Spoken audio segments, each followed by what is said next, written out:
Il est digne d'adoration. Alléluia.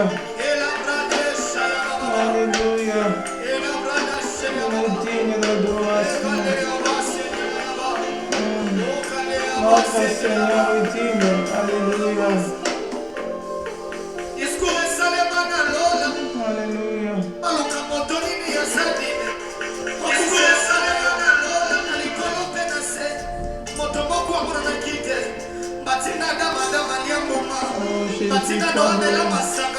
Shalom, shalom.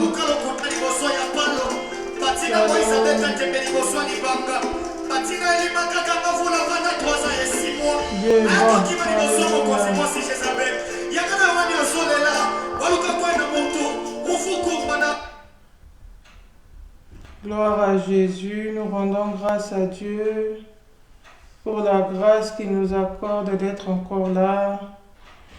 Nous bénissons le Seigneur, il est fidèle, il est bon, c'est lui qui nous accorde l'opportunité d'être encore là. Nous lui sommes vraiment reconnaissants. Nous servons un Dieu qui est fidèle. Elohim, un Dieu fidèle. C'est Dieu qui nous accorde la grâce. Là, j'essaie de vérifier un peu la volume. C'est Dieu qui nous accorde la grâce. Gloire à Dieu. Voilà, je dis mes shalom à tout le monde. Shalom aux bien-aimés qui auront aussi l'occasion de nous suivre en différé. Nous sommes là comme nous avons l'habitude de les faire chaque samedi. Nous tenons nos lives de chaque samedi à 11h. Nous partageons la parole de Dieu. Et j'espère que tu vas bien, tu te portes bien. Moi aussi, je vais bien par la grâce de Dieu. Le Seigneur m'a gardé avec ma famille. J'espère que ta famille aussi va bien. J'espère que tu te portes bien. Donc voilà, la semaine passée, nous avons partagé le thème de chercher Dieu personnellement. C'est de ça que nous avons parlé la semaine passée. Et aujourd'hui, nous voulons continuer dans ces mêmes cadres. Nous voulons évoluer dans le même objectif, mais aujourd'hui, nous avons mis un thème qui est intitulé la paresse spirituelle. La paresse spirituelle, c'est de ça que nous allons parler aujourd'hui. Mais avant que nous allons plus loin, je voudrais d'abord prier. Tendre Père, nous te disons merci. Nous te rendons grâce, le maître de temps et des circonstances. Nous élevons ton Saint-Nom pour la faveur que tu nous accordes de pouvoir encore partager ta parole avec tes enfants partout où ils sont dans le monde. Je couvre ces moments par ton sang. Saint-Esprit, prends contrôle de la connexion, prends contrôle de tout pour la gloire de Jésus. Amen. Voilà, nous allons parler aujourd'hui, par la grâce de Dieu, nous allons partager sur le thème de la paresse spirituelle. Donc, j'étais en train de dire que la semaine passée, nous avons partagé sur chercher Dieu personnellement. Chercher Dieu personnellement, c'est important pour un enfant de Dieu. C'est important pour un enfant de Dieu de chercher Dieu personnellement. Et la fois passée, nous avons expliqué pourquoi cela est important. Surtout dans le temps dans lequel nous sommes. Dans le temps dans lequel nous sommes, vraiment, c'est vraiment important. C'est vraiment important, comment dire, de chercher Dieu personnellement. Parce que les temps sont compliqués. Et nous avons expliqué que les apôtres, Shalom, les apôtres, les disciples, les premiers disciples de Christ, ils étaient avec le Seigneur, ils étaient en groupe, ils servaient Dieu en groupe, ils servaient Dieu dans l'église, dans le temple, mais ils cherchaient Dieu aussi personnellement.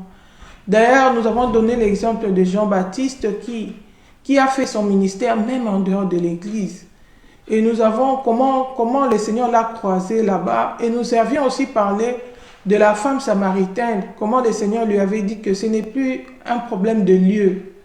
La présence de Dieu n'est plus attachée à un lieu, qu'il faut aller seulement chercher Dieu dans tel lieu pour que Dieu se manifeste. Dieu se manifeste à toute personne qui l'adore en esprit et en vérité.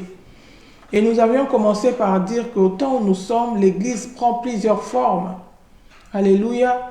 Quand Jésus est arrivé, il avait passé son temps, il est allé prêcher dans le temple, il est allé aussi prêcher dans des synagogues, il est allé aussi prêcher de lieu en lieu, de village en village, de ville en ville.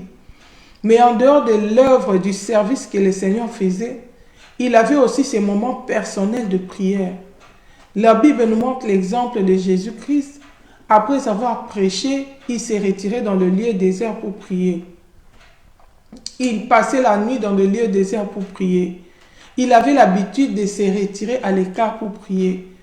Il l'a fait pour nous servir d'exemple, pour nous montrer qu'en tant qu'homme, parce que Jésus était Dieu, il est Dieu.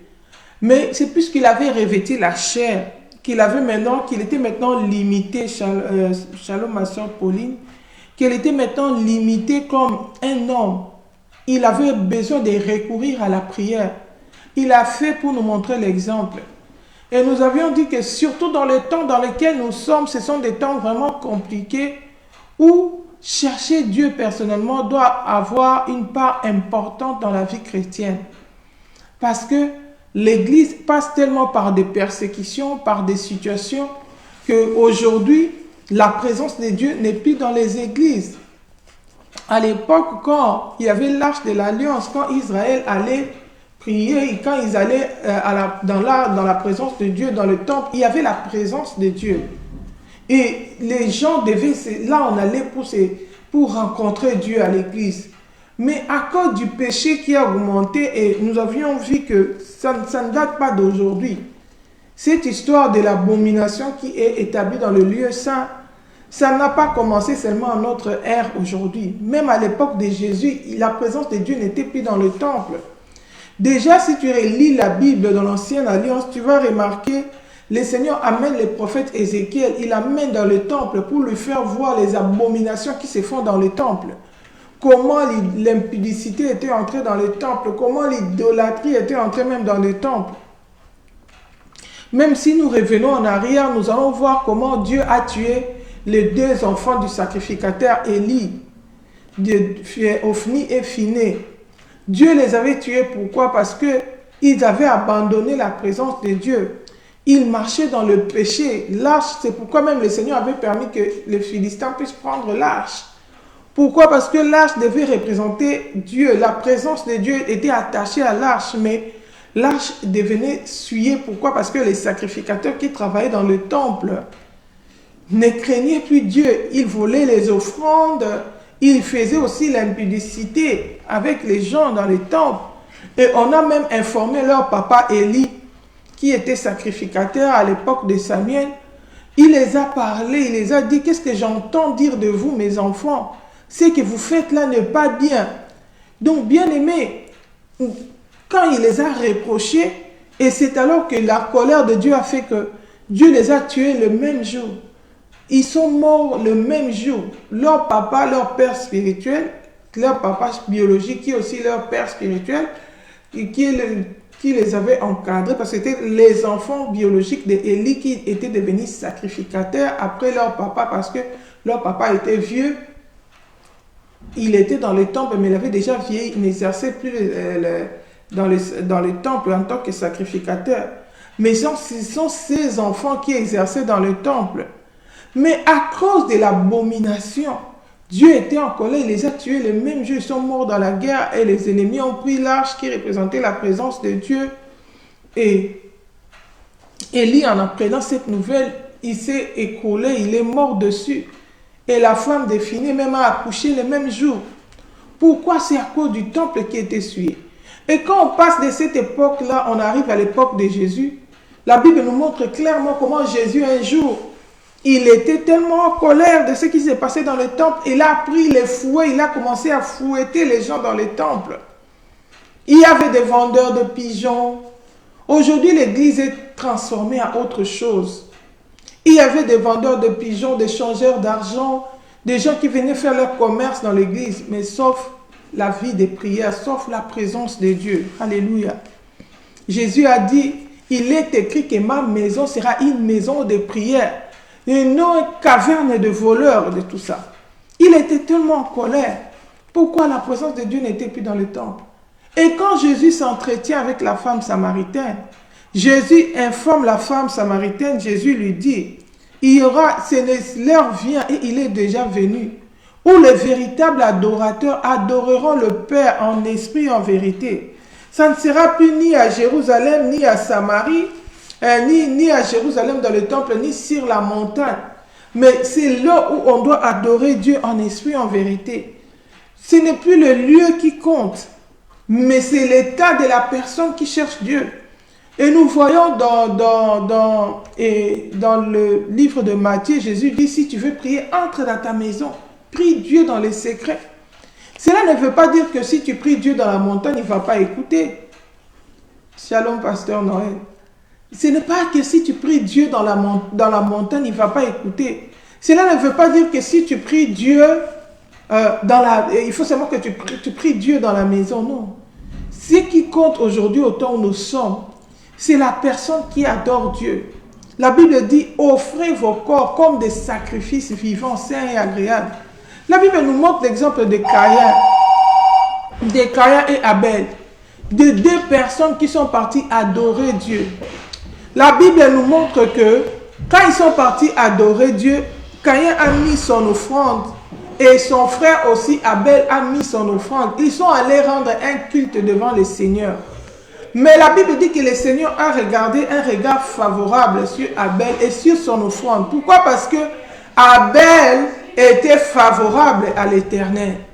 Abel, il était agréable à l'Éternel. C'est comme ça que l'Éternel a agréé son offrande.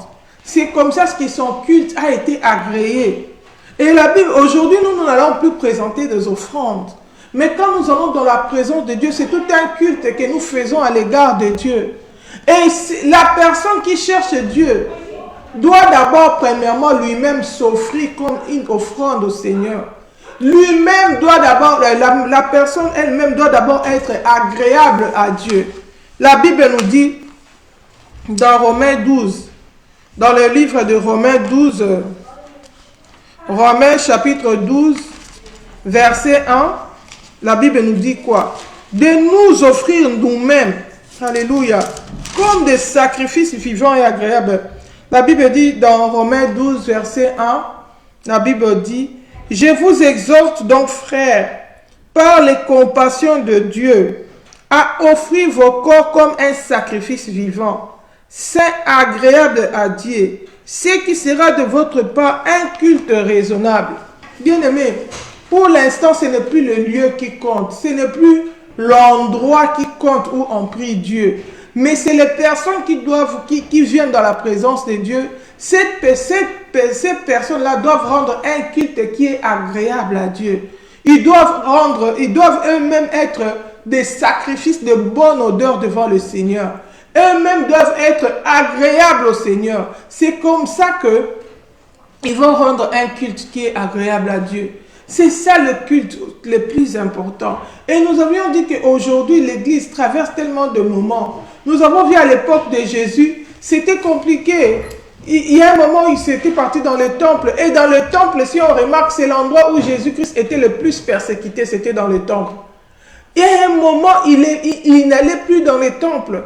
Nous avons vu à l'époque de Saul de Tarse. Il a commencé à tuer les chrétiens. Alléluia. Il commençait à arracher les chrétiens, même dans des maisons, pour les jeter en prison. Et les chrétiens s'étaient dispersés. Si on lit le livre de Actes, chapitre 8, la Bible dit que ces jours-là, il y avait une très grande persécution. Actes, chapitre 8, verset 1. Il y eut ces jours-là une grande persécution contre l'église de Jérusalem. Avant de lire ça, au début, on a écrit Saul 8, je suis dans Acte 8, verset 1. La Bible dit, Saul avait approuvé le meurtre d'Étienne. Il y eut ces jours-là une grande persécution contre l'église de Jérusalem. Et tous, excepté les apôtres, se dispersèrent dans les contrées de la Judée et de la Samarie. Bien aimé, l'église est passée par la persécution. Les chrétiens se sont dispersés. C'est comme on voit aujourd'hui en Ukraine, il y a la guerre. Les gens sont dispersés, les chrétiens. Bien aimé, en Ukraine, il y avait la plus grande église de réveil de l'Europe. C'était en Ukraine. Mais aujourd'hui, ils se sont dispersés. Les pasteurs à côté, les fidèles à côté. C'est maintenant où nous parlons. Ça, c'est même pas dans la Bible. Ici, ça s'est passé dans la Bible. Cela s'est accompli dans la Bible, dans l'époque des apôtres. L'église avait pris une autre forme. Ils s'étaient dispersés. Dans cette dispersion, chacun devait garder une vie, une relation personnelle avec Dieu. Chacun devait garder l'intimité avec Dieu. Je n'ai jamais vu les chrétiens de l'époque des apôtres, à l'époque de l'église de Jérusalem, entrer en dépression à cause de la persécution. Abandonner la foi à cause de la persécution, à cause des tribulations. Ils étaient fermes dans leur foi. Ils avaient, quand tout allait bien, ils se réunissaient chaque jour au temple. Acte 4 nous montre cela. Quand nous lisons Acte 2, 44, quand l'église avait commencé, la Bible dit quoi? Acte chapitre 2, verset 44, la Bible dit ceci. La Bible dit, verset 44, Acte chapitre 2, verset 44, la Bible dit ceci. Tous ceux qui croyaient étaient dans le même lieu, ils avaient tout en commun, ils vendaient leurs propriétés et leurs biens et ils en partageaient le produit entre tous selon le besoin de chacun. Ils étaient chaque jour tous ensemble assidus au temple. Quand l'église a commencé, l'église de Jérusalem, ils étaient chaque jour ensemble assidus au temple. Ils allaient au temple chaque jour adorer le Seigneur. Ils rompaient, après le temple, ils allaient dans les maisons. Ils rompaient leur pain dans les maisons. Ils prenaient leur nourriture avec joie et simplicité du cœur. Alléluia. Si tu regardes là-bas, on dit, ils persévéraient dans l'enseignement des apôtres, dans la fraction du pain, dans le verset 41, 42, on dit ceci. Ceux qui acceptèrent sa parole furent baptisés, et en ces jours-là, le nombre de disciples s'augmenta à environ 3000. Ils persévéraient dans l'enseignement des apôtres, dans la communion fraternelle, dans la fraction du pain et dans les prières. Bien aimé, l'église, quand ça a commencé, ils étaient tous ensemble. Ils persévéraient ensemble. Ils étaient tous les jours assidus au temple. Ils allaient au temple prier. Tous les jours assidus au temple. Bien aimé, ils suivaient les enseignements des apôtres. Comment dire, la vie de l'église, c'était une vie de communion. Une vie de communion. Une vie de communion fraternelle. Ils mangeaient leur pain ensemble. Ils vendaient même leurs propriétés. Il y avait l'entraide. Ils prenaient soin les uns des autres. Mais les apôtres, ils évangélisaient aussi. Ils évangélisaient et gagnaient les âmes. Alléluia. Ils servaient Dieu dans les temples. Mais quand on a lu dans Acte 8, la persécution est arrivée, les données ont changé. La Bible dit, à cause de la persécution qu'il y avait eu ces jours-là à Jérusalem, tous, excepté les apôtres, se dispersèrent dans les contrées de la Judée et de la Samarie. Alléluia. Je vais un peu checker mon volume parce que dans les contrées de la Judée et de la Samarie, ils se sont tous dispersés.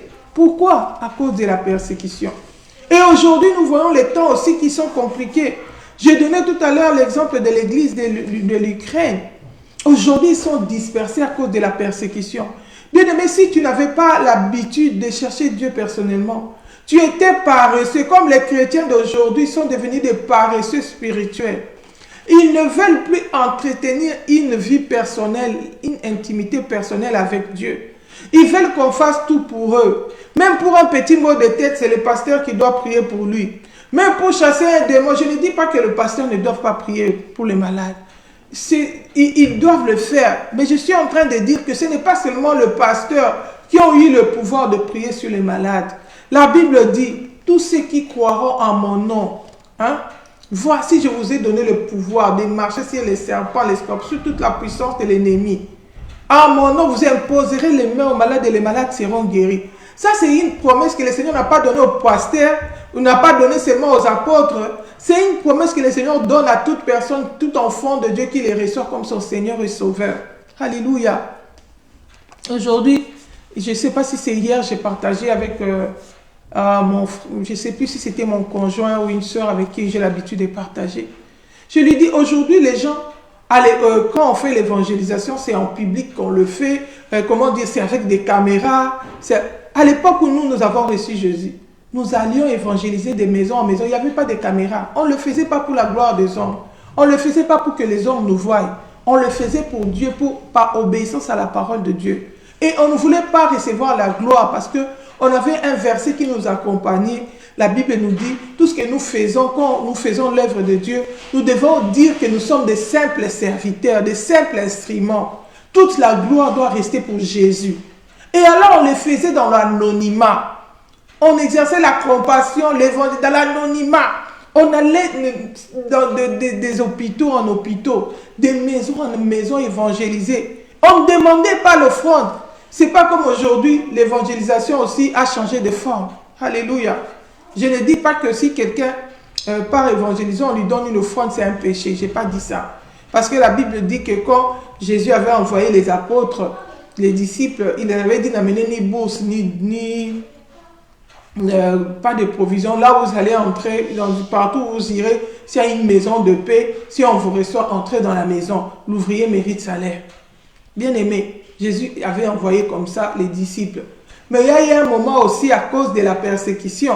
Quand Jésus a commencé à leur dire que je ne veux pas partir, vous allez rester vous-même. Avant, je vous avais dit n'amener ni bourse. Mais maintenant, je te dis, si tu as une bourse, amène-le. Pourquoi? Parce que c'est l'époque, les temps que traverse l'Église. Les temps ne sont plus faciles. Au temps où nous sommes, quand tu vas en mission, sans bourse, tu peux aussi vendre l'évangile à cause du ventre. C'est pourquoi beaucoup de gens aussi ont transformé, ils utilisent l'évangile comme un commerce.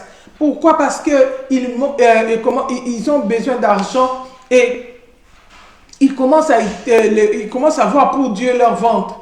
Nous avons vu Ésaü dans la famine, il a vendu son droit de naissance. Mais après, quand il voulait les récupérer avec l'arme, ce n'était plus possible parce qu'il avait déjà vendu.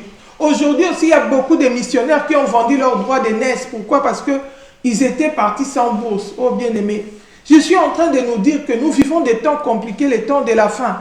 Les temps de la fin, c'est un peu compliqué. La mission s'accompagne de la bourse maintenant. Jésus a dit, Père a dit, nous avons une épée. Si tu as ton épée, amène-les. Si tu as ta bourse, si tu as ton manteau, amène. Pourquoi? Parce que l'Église, au fur et à mesure que nous allons vers le retour de Christ, l'Église passe par beaucoup de persécutions, par des tribulations. Alléluia. Nous avons vu ici, en ces temps-ci, avec la pandémie, on avait fermé les églises. C'était devenu difficile. Et beaucoup de gens ont perdu la foi. Beaucoup de gens, surtout des chrétiens qui étaient hypocrites, qui prenaient la vie chrétienne pour eux, c'était le dimanche. Et quand il part à l'église, c'est alors qu'il ramasse sa Bible, il part, c'est devenu un endroit de plus de rencontres avec des frères et des sœurs, de se défouler un peu parce que la semaine, c'est le travail, c'est ceci, c'est là. Bien-aimés, nous avons besoin d'une relation profonde, personnelle avec Dieu. Ne soyons pas des chrétiens paresseux. Parce que les temps vont devenir de plus en plus compliqués. Et la Bible dit que si ces temps n'étaient pas raccourcis, même les élus allaient être séduits. C'est pourquoi nous devons vaquer à la prière. Jésus a dit aux disciples, veillez prier car les jours sont mauvais. Quand il les avertissait, ils ne se rendaient pas compte. Ils pensaient que Jésus allait toujours être là, il allait toujours prier pour eux, il allait toujours faire des miracles, leur vie allait toujours être comme sur des roulettes. Mais il y a eu un moment où les poules leur étaient enlevées. Je me souviens, les disciples de Jean-Baptiste sont venus lui poser la question, pourquoi nous et les Juifs nous gênons? Mais tes disciples ne gênent pas. Jésus les a dit non. Quand les amis de l'époux ne peuvent pas s'attrister quand l'époux est avec eux. Mais un moment viendra où l'époux leur sera enlevé. Alors ils gêneront, ils prieront. Alléluia. Et nous avons vu quand Jésus était enlevé, les disciples sont restés seuls. Maintenant la vie a changé. C'était plus le beau temps. Ils devaient chercher Dieu personnellement. Alléluia. Ils associaient les services avec la recherche personnelle de Dieu. Ils associaient les services avec l'intimité personnelle avec Dieu. Bien-aimés, cherchons Dieu. Aujourd'hui, Jésus ne se retrouve plus, n'est plus lié aux endroits. Alléluia. Et d'ailleurs, dans beaucoup des églises, il n'y a même plus la présence de Dieu. À cause de l'abandon de la crainte de Dieu. À cause de l'iniquité. Nous avions lu dans Ésaïe 1, là où Dieu dit, « Je hais vos solennités, vos assemblées. Quand vous venez dans mes parvis, pourquoi fuyez-vous? Pourquoi venez-vous avec vos péchés? Quand vous élevez vos mains vers moi, je détourne de vous mes regards. » Pourquoi? Parce que l'abomination est entrée même dans l'église. Bien aimé, c'est les caractéristiques des temps de la fin. Jésus a dit, les scandales doivent venir. Malheur celui par qui ça arrive, mais ça doit venir. Donc un chrétien averti doit savoir que c'est là, c'est normal, ça doit venir. C'était arrivé à l'époque de Jésus. Dans notre époque aussi, ça va épargner personne. Satan va chercher les proies faciles pour le détruire, les égorger, les dévorer. Mais moi, je dois être un chrétien averti. Je dois être discipliné dans ma relation avec Dieu. Alléluia. C'est pourquoi, dans ces temps où nous sommes, nous remarquons que Dieu se révèle de plus en plus à des personnes qui ne sont pas de grandes, qui n'ont pas l'autorité dans les églises. Alléluia. Quand Dieu s'est révélé à Samuel, Samuel c'était le fils de Anne. Il n'était pas sacrificateur. C'était seulement un enfant qu'on avait confié au Seigneur. Bon, sa maman l'avait prêté à Dieu par reconnaissance de ce que le Seigneur avait fait pour lui par rapport à sa stérilité. Mais les sacrificateurs étaient dans le temple. Dieu n'a pas parlé par Élie. Dieu est parti parler par Samuel. Samuel qui ne connaissait même pas la voix de Dieu. Qui était un enfant. Pourquoi? Parce que le plus âgé avait déjà abandonné la présence de Dieu. Alléluia. Si on lit dans Samuel 1,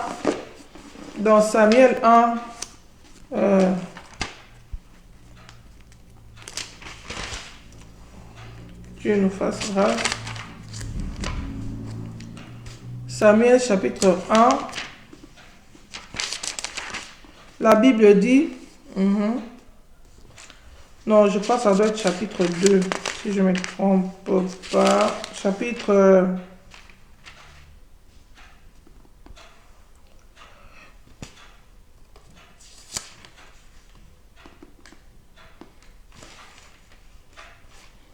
La Bible dit, je suis dans Samuel 3, Samuel chapitre 3, à partir du verset 1. Le jeune Samuel était au service de l'Éternel devant Élie. La parole de l'Éternel était rare en ces temps-là. Les visions n'étaient pas fréquentes.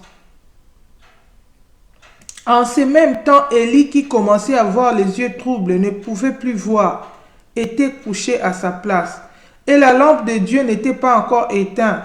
Et Samuel était couché dans le temple où l'Éternel, temple de l'Éternel où était l'arche de Dieu. Alors l'Éternel appela Samuel et répondit, me voici.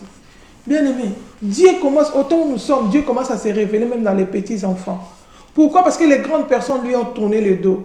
Ceux qui avaient les titres, les sacrificateurs, ceux qui avaient les grands, les établis, ceux que le Seigneur avait envoyés l'ont tourné le dos. Ceux qui avaient commencé avec le Seigneur sont allés manger dans la table du roi. Ils ont fait des pactes avec l'ennemi. Ils ont détourné leur regard de l'Éternel. Aujourd'hui, le cœur du Seigneur pleure pour son église. L'église est sale, l'église est malade. Oh, bien-aimé. Et Dieu commence à se révéler même dans des gens qui, comme les apôtres. La Bible dit que c'était des gens de peu d'instruction. Des gens qui n'avaient même pas fait de grandes études. Des gens qui n'étaient même pas des sacrificateurs. Qui n'étaient même pas des pharisiens. Quand Jésus a choisi ses disciples, il y avait des sacrificateurs dans les temples. Il y avait les souverains sacrificateurs Anne. Il y avait des pharisiens. Il y avait des sadducéens. Mais il n'a pas cherché, il n'a pas choisi ses disciples là-bas. Il est allé choisir des publicains, des gens qui ne connaissaient pas Dieu. Bien aimé, cela se passe dans ces temps-ci aussi. Le Seigneur se révèle dans des gens qui n'étaient pas connus. Il a choisi les choses faibles de ce monde pour confondre les forts. Dieu est en train de choisir les choses folles de ce monde pour confondre les sages. C'est pourquoi c'est un temps où on n'écoute plus la voix de Dieu dans la bouche des établis. On commence à écouter la voix de Dieu dans la bouche de ceux qui sont à la mamelle, des enfants, des gens qui n'ont même pas beaucoup, qui ne sont pas chargés. Alléluia. La Bible dit, et heureux les faibles en esprit. Ah, ils hériteront de ce. Dieu commence à se révéler aux gens qui n'ont pas de bagages. Des gens qui cherchent Dieu dans leur maison. Alléluia. Pourquoi? Parce que ceux qui étaient établis dans les temples lui ont tourné le dos. C'est pourquoi aie l'habitude de chercher Dieu. Le Seigneur peut se révéler dans ta vie, même dans ta propre maison. Combien de gens aujourd'hui ont quitté même les églises? Le Seigneur s'est révélé à eux dans leur maison. Ils avaient des problèmes, ils sont allés chercher des solutions à l'église, ils n'ont pas trouvé. Mais Dieu les a visités dans leur maison. Dieu a changé leur vie. Le Seigneur commence à les parler, le Seigneur commence à les instruire, leur montrer comment il faut marcher avec Dieu. Oh bien-aimé, ce que sera fait l'avenir, c'est Dieu qui connaît. L'église va prendre quelle forme, quelle persécution par laquelle nous allons passer, c'est Dieu qui connaît. C'est pourquoi c'est important. Ne sois pas paresseux spirituellement. La Bible dit, un peu de paresse, un peu de sommeil, la pauvreté t'atteindra. Oh bien-aimé, cherche le Seigneur pendant qu'il est encore temps. La Bible dit, cherchez l'Éternel pendant qu'il est encore temps. Et ceux qui les cherchent, ils se laissent trouver. Ah, vraiment, nous allons voir un exemple de la Bible. L'exemple d'un homme qui a cherché Dieu, qui s'appelle Corneille. Je suis dans Actes chapitre 10, verset 1, la Bible dit, « Il y avait à Césarée un homme nommé Corneille, centenier dans la cohorte dite italienne. Cet homme était pieux et craignait Dieu, avec toute sa maison. Il faisait beaucoup d'aumônes au peuple et priait Dieu continuellement. Vers la 9e heure du jour, il vit clairement dans une vision un ange de Dieu qui entra chez lui et qui lui dit Corneille. » Alléluia. Ici, nous voyons l'exemple de Corneille. Corneille, la Bible dit que c'était un centenier de la cohorte dite italienne. Corneille n'était pas juif. Alléluia. Il n'était pas juif. Il était italien. Italien. Mais il craignait Dieu. Il avait entendu la parole de Dieu. Il craignait Dieu.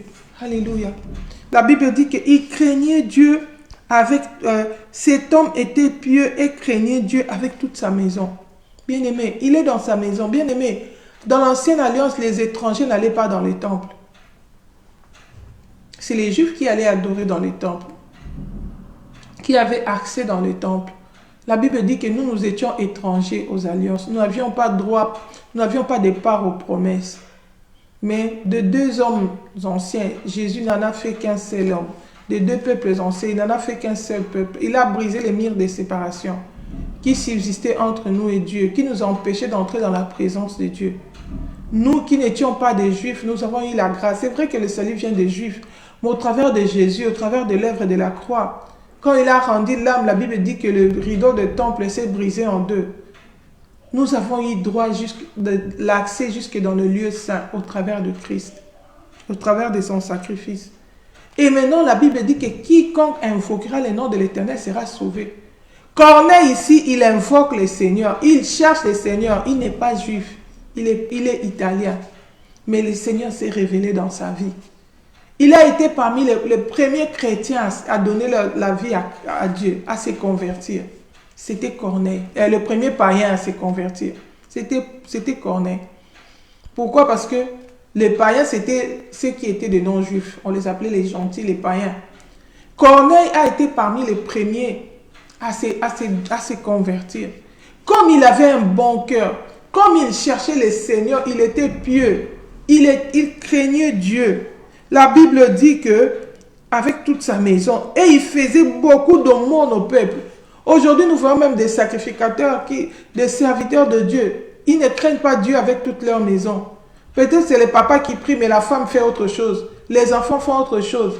Ils ne craignent pas Dieu. Mais lui, il était discipliné. Il n'est pas un sacrificateur. Pourtant, la Bible dit, parmi les conditions pour établir un ancien, un serviteur de Dieu, un évêque dans l'église, on dit qu'il doit être mari d'une seule femme, il doit tenir sa maison dans l'obéissance et la parole.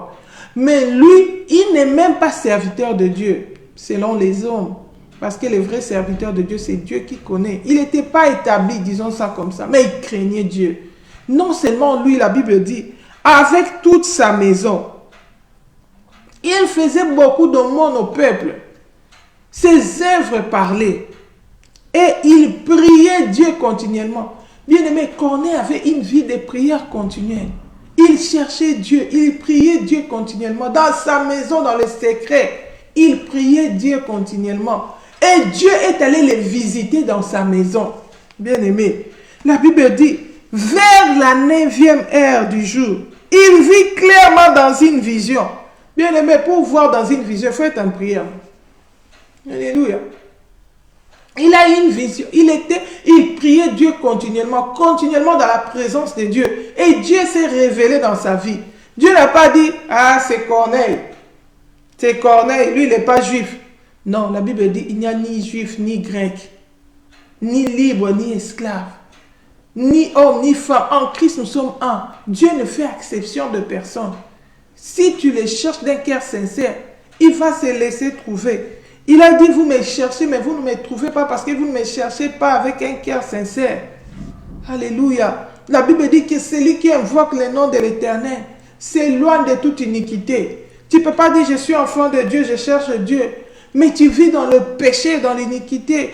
Ta prière ne sera pas agréable à Dieu. Ta prière ne sera pas une offrande agréable à Dieu. Pour que Dieu agrée ta prière, tes offrandes, toi-même, tu dois être agréable au Seigneur. Alléluia.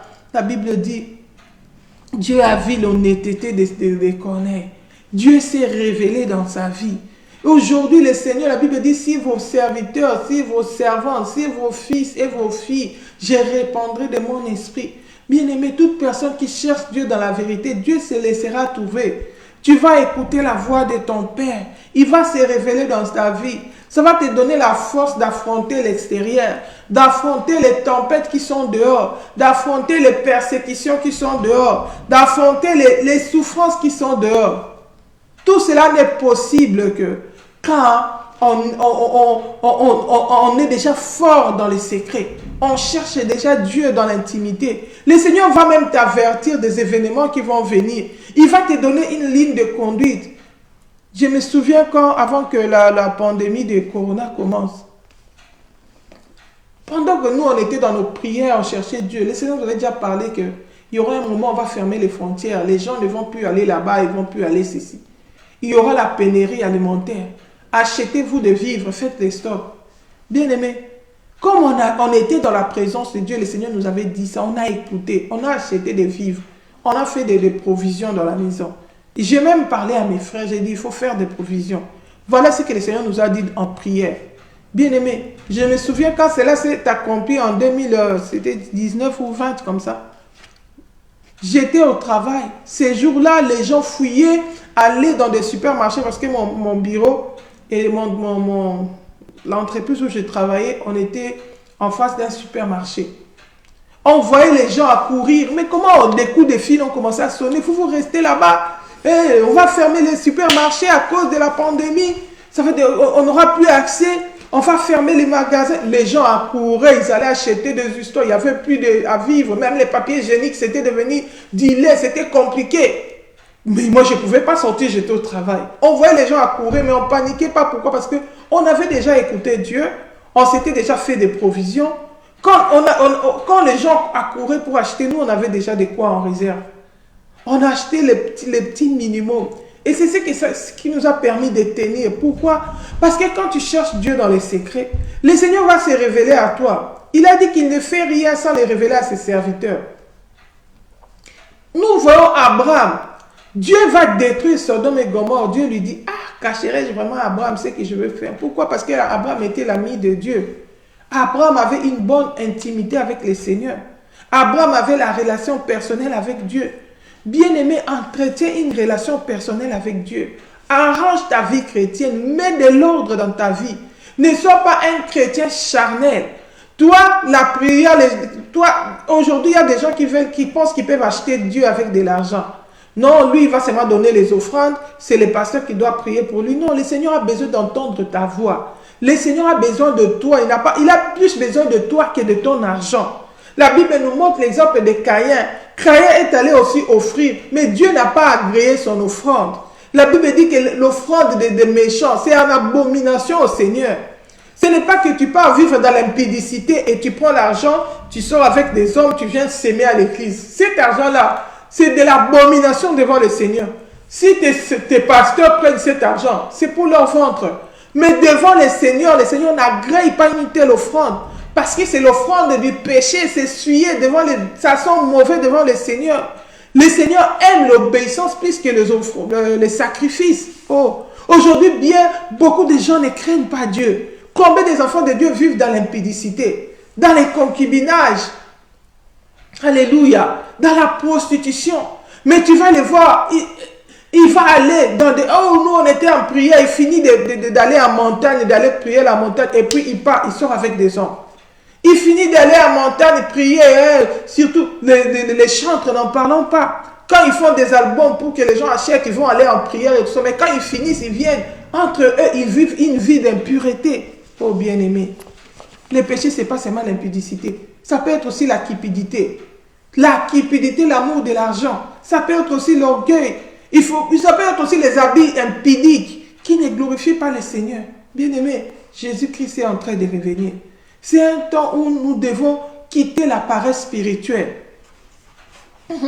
Le Seigneur n'aime pas la paresse. La Bible dit, ayez les zèles et non de la paresse. C'est un temps où nous devons être zélés dans les choses de Dieu. Quand nous voyons tout ce qui arrive dans le monde, cela doit nous interpeller. Nous devons comprendre que Jésus-Christ est à la porte, que Jésus-Christ est en train de revenir. C'est l'occasion pour nous d'aller chercher Dieu. C'est l'occasion pour nous d'arranger notre relation personnelle avec le Seigneur. C'est l'occasion pour nous de mettre de l'ordre. Bien aimé, sa vie chrétienne, on ne le vit pas pour plaire aux gens. La Bible dit, si je voudrais encore plaire aux hommes, je ne saurais être un serviteur de Dieu. La vie chrétienne, on la vit pour hériter le royaume des cieux, pour finir sa marche dans le ciel. Alors tout ce qui peut compromettre ta relation avec Dieu, tout ce qui peut t'empêcher d'hériter le royaume, écarte cela. La Bible dit, à quoi ça sert à un homme de gagner tout le monde s'il doit perdre son âme? Tu peux gagner les j'aime des gens. Tu postes une vidéo, tout le monde j'aime, et même 10 millions. Mais si le Seigneur n'approuve pas cela, tu es malheureux. Tu vas finir ta course en enfer, oh bien-aimé. Si tu entends ma voix, réponds-toi, n'endurcis pas ton cœur. Ne t'attache pas aux choses de ce monde. Les choses de ce monde passeront. Combien de fois nous avons vu des rois, des reines, des princesses, des stars mourir, passer. Alléluia. Combien de gens sont passés avec le corona? Combien de gens sont en train de mourir avec les guerres? Combien de gens sont en train de partir avec les sacrifices, les catastrophes naturelles? Si la mort t'a tenu aujourd'hui, où passeras-tu ton éternité? Si Jésus-Christ revenait maintenant là, où passeras-tu ton éternité? Oh bien-aimé, quittons la paresse spirituelle.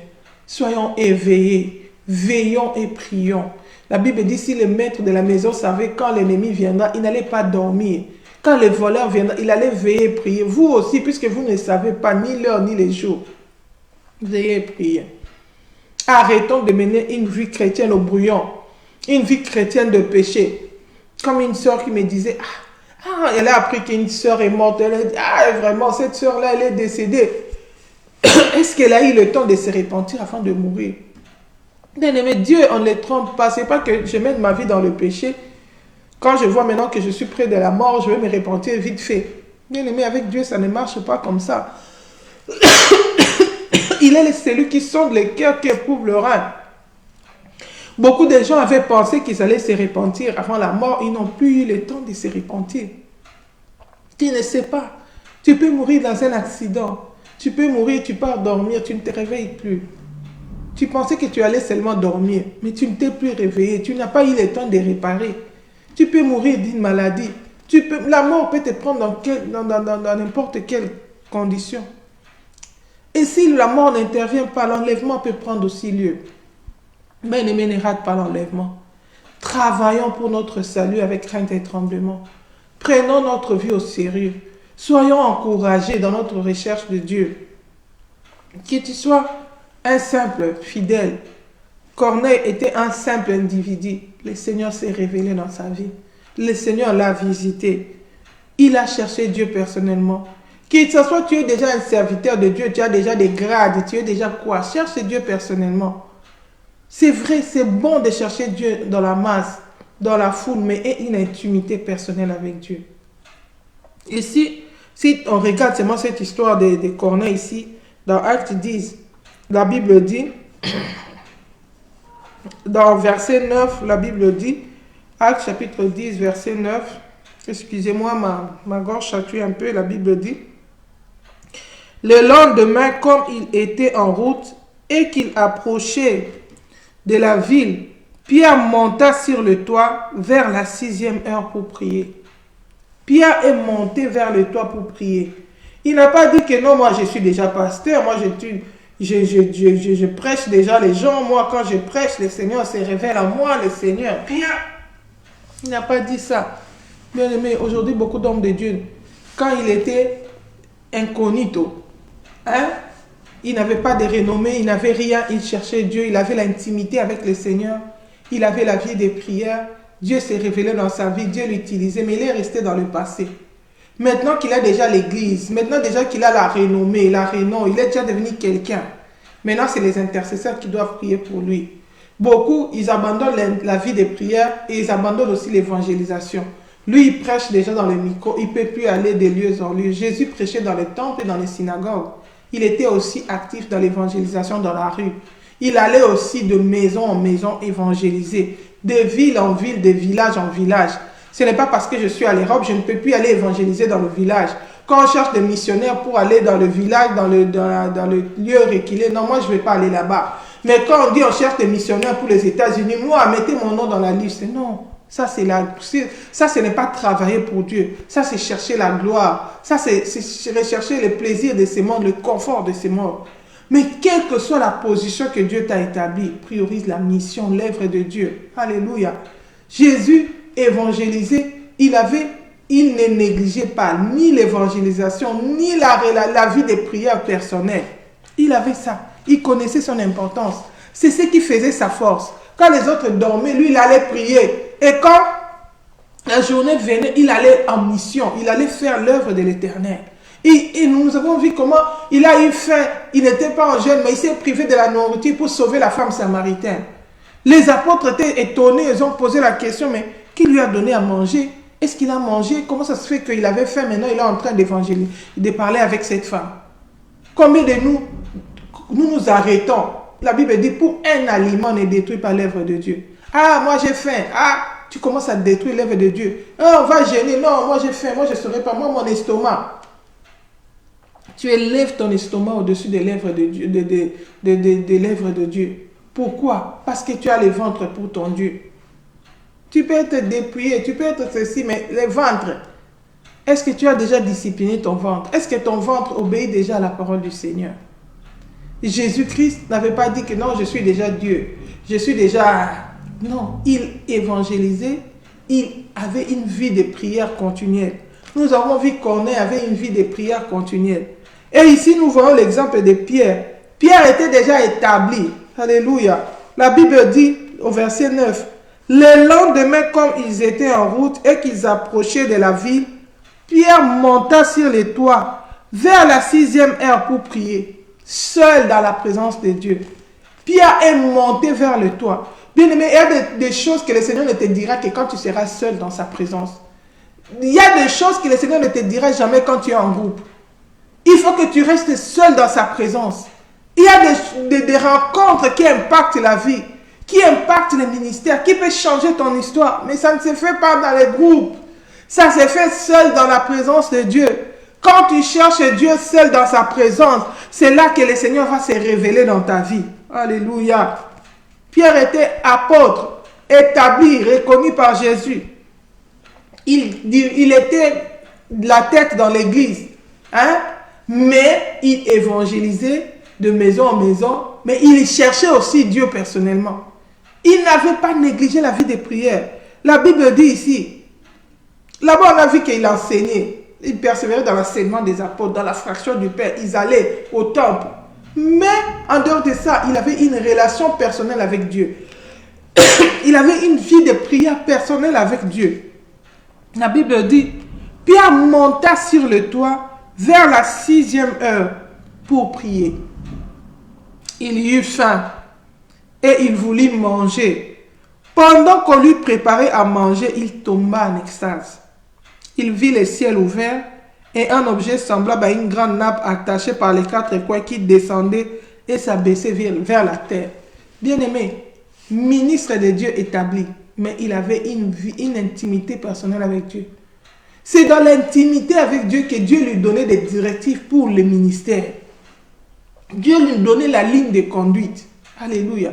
Je me souviens une fois quand on était jeune, on était dans une retraite. Et dans cette retraite-là, nous, les jeunes, on était en retraite. Le Seigneur nous a visités. Le Seigneur m'a parlé personnellement sur une sœur qui allait tomber malade, qui allait faire un certain nombre de crises. Et je vis ça en vision pendant qu'on était pendant que... Non, ça, j'avais la vision, je l'avais eu personnellement avant même qu'on aille en retraite avec les jeunes. Le Seigneur m'avait parlé personnellement. Et je suis allé parler à mon leader de l'époque, notre pasteur. Je suis allé lui dire, regarde ce qui s'est passé. Et cette prophétie s'est accomplie. Cette soeur-là est réellement tombée malade. Les hommes de Dieu sont allés là-bas pour prier pour la sœur. Elle ne se rétablissait toujours pas. Et nous, pendant ce temps-là, nous les jeunes, on est allés en retraite dans l'église. Quand on est allé en retraite, on priait. Le pasteur est venu nous dire, puisque les gens sont passés, on a prié pour la sœur, elle ne se rétablit pas. Mais vous, comme c'est toi qui avez eu c'est vous qui avez eu la révélation, je crois en étant en prière avec les jeunes, vous allez vous-même prier pour la sœur. Et on était l'équipe de jeunes, on avait une vie de prière. Dans cette époque-là, les sommets spirituels étaient déjà entrés dans notre église. Nos leaders ne marchaient plus dans la crainte de Dieu. Ils avaient abandonné la présence de Dieu. Nous, on ne savait pas ça. Ils n'étaient pas, perdus, mais l'intimité avec Dieu avait diminué. Ils étaient dans un état de faiblesse spirituelle comme Élie. La Bible nous montre les sacrificateurs Élie. Il était dans les temples, toujours dans les temples, mais les yeux avaient déjà troublé, ils avaient déjà perdu la vision. Ils ne pouvaient plus voir, ils n'avaient plus de force spirituelle. Beaucoup des hommes de Dieu sont devenus comme ça, spirituellement fatigués. La vision, ils ne savent même plus bien voir, entendre la voix de Dieu. Pourquoi? Parce que spirituellement, il est devenu faible. Quand tu te retrouves dans cet état-là, il faut chercher le Seigneur. Il faut faire comme Samson. Il a compris qu'il a perdu la présence de Dieu, la gloire de Dieu. Il a cherché Dieu. Dans son aveuglement, il a commencé à prier. Et il a dit, Seigneur. Et la Bible dit que pendant qu'il restait là, les cheveux commençaient à pousser, la force commençait à revenir. Il est allé en prière. Il a dit, Seigneur, donne-moi encore la force pour que cette fois-ci, j'accomplisse, j'achève ma mission. Bien-aimé, il y a des hommes de Dieu qui doivent prendre le temps de chercher Dieu pour recevoir la force d'achever la mission. Ils ont déjà perdu la vision. Pourquoi? À cause de la chair, à cause de la faiblesse. C'était le cas avec nous. Mais alors vous-même allez là-bas, ces jeunes-là, parce qu'ils prient beaucoup, ils sont dans la présence de Dieu, Dieu le parquet, et ils aillent prier. Bien-aimé, avant d'aller, le Seigneur nous a dit, quand on a prié, on a préparé ça dans la prière, le Seigneur nous a dit, quand vous allez partir là-bas, on va vous donner l'argent. Quand vous allez prier pour cette soeur-là. Mais ne prenez pas cet argent-là. Bien-aimé, c'est comme on a vu l'exemple d'Élisée.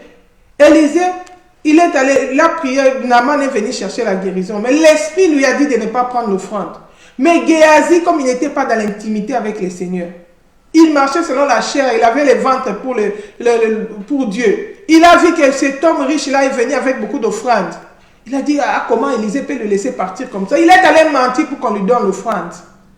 Il n'a pas encore renoncé à l'amour du siècle présent, à l'argent, au bien de ce matériel. La lèpre de Naaman s'était attachée à lui. Aujourd'hui, beaucoup des hommes de Dieu ont la lèpre spirituelle.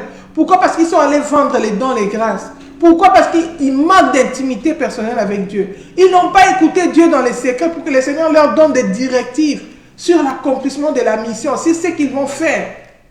Mais ici, nous voyons l'exemple de Pierre. Seul dans la présence de Dieu. Dieu a déjà visité Corneille parce qu'il les cherchait. Il envoie des gens pour venir chercher Pierre. Mais avant que Pierre, les gens ne viennent, puisque Pierre lui aussi a l'intimité personnelle avec Dieu, il reste dans la présence de Dieu. La Bible dit qu'il était lui-même dans sa maison. À la 6e heure, il est monté sur le toit pour prier, dans l'intimité. Bien aimé, au salon, il y a tout le monde, il y a tout ça. Il a quitté tous les salons, tout ça. Il est monté dans le toit. Si on regarde les premiers chrétiens, ils avaient l'habitude d'aller prier dans la chambre haute. C'est un lieu de retrait. Ils se retirent dans la présence de Dieu. Lui, il est allé dans le toit. Il était seul. Peut-être dans sa maison, il avait le toit, le grenier dans le toit là. Il est parti là-bas prier. Et quand il priait, le Seigneur a commencé à lui donner les directives. Le Seigneur a commencé à les préparer par rapport au service. Bien aimé, ce que nous allons présenter devant les gens, nous allons l'écouter en secret dans la présence de Dieu. Ce que tu vas aller prêcher aux gens, tu vas l'écouter en secret dans la présence de Dieu. Mais si toi, tu n'as pas d'intimité personnelle avec Dieu, si toi, tu ne prends pas le temps dans le secret avec Dieu, qu'est-ce que tu vas recevoir pour donner au peuple? C'est pourquoi beaucoup t'attendent. C'est pourquoi beaucoup vont demander des offrandes. Là, il ne fallait pas demander l'offrande. Pourquoi? Parce qu'ils n'ont pas écouté le Saint-Esprit. Ils agissent selon les systèmes, selon les habitudes. Et beaucoup ont eu la lèpre d'Élisée, de Naaman. Alléluia. Oh, bien-aimé. Nous, le Seigneur nous a dit, on va vous donner l'argent quand vous allez partir là-bas, mais ne prenez pas cet argent. Bien-aimé, nous sommes allés prier pour cette sœur-là. On nous a aussi présenté l'argent. Mais avant nous, il y avait déjà des hommes de Dieu qui étaient partis. On ne les avait pas donné l'argent. Mais nous, on est venus. Cela s'est accompli comme le Seigneur nous avait dit. On a dit, nous, on ne prend pas cet argent parce que le Seigneur nous avait déjà dit qu'on va nous donner l'argent, qu'on ne prenne pas cet argent. Et après avoir prié pour la sœur a été guérie.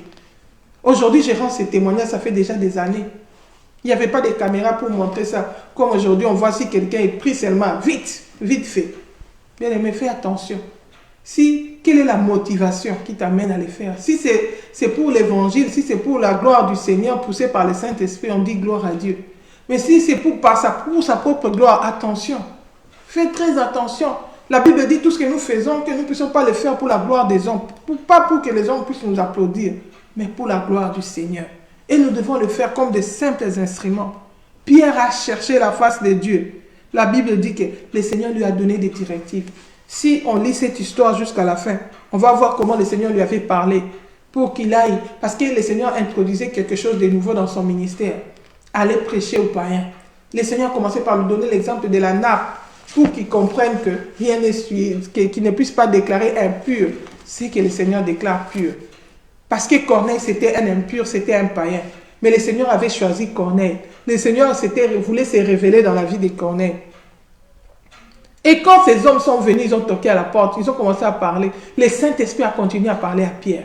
Il dit, suis ces hommes-là. Pars avec eux. Si il entend les hommes, il entend aussi Dieu. Bien aimé, c'est comme ça qu'il doit être un enfant de Dieu. Surtout en ces temps de la fin, où il y a la confusion. Tout le monde dit, Dieu m'a dit, Dieu m'a dit. Mais si tu n'écoutes pas Dieu personnellement, c'est facile que tu tombes dans le piège de l'ennemi. Mais si tu as une intimité personnelle avec Dieu, tu n'es pas paresseux spirituellement. Tu cherches Dieu, tu as une vie de prière personnelle avec Dieu. Le Seigneur va se révéler dans ta vie. Même quand les gens viennent te parler, tu vas écouter les hommes, tu vas aussi écouter Dieu. L'Esprit va te convaincre.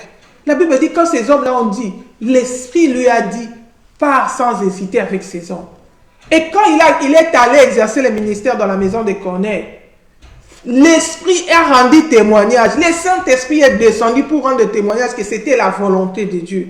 Et les païens se sont convertis. Ils ont eu les dons du Saint-Esprit. Et ceux qui avaient accompagné Pierre étaient étonnés. Oh, le Seigneur a accordé aussi le Saint-Esprit aux païens. La Bible dit, Pierre a dit, jugez vous-même. Est-ce qu'on va priver l'eau du baptême à ceux qui ont déjà reçu le Saint-Esprit? Ils ont été baptisés. Et il y a eu ces jours-là de fêtes dans le ciel. Bien-aimé, le Seigneur veut qu'il se passe des fêtes dans ta vie. Le Seigneur veut que tu reviennes dans sa présence. Que tu puisses quitter la paresse spirituelle, que tu reviennes à ton premier amour. Que tu retournes dans la présence de Dieu. Prier en groupe, c'est bien, mais ne néglige pas la relation personnelle avec Dieu. Voilà, nous allons nous arrêter là pour aujourd'hui. Si le Seigneur Jésus-Christ ne revient pas, on se retrouve samedi prochain à 11h heure de Paris. Passez un bon week-end avec Jésus. Shalom, shalom. Soyez bénis. Bye bye.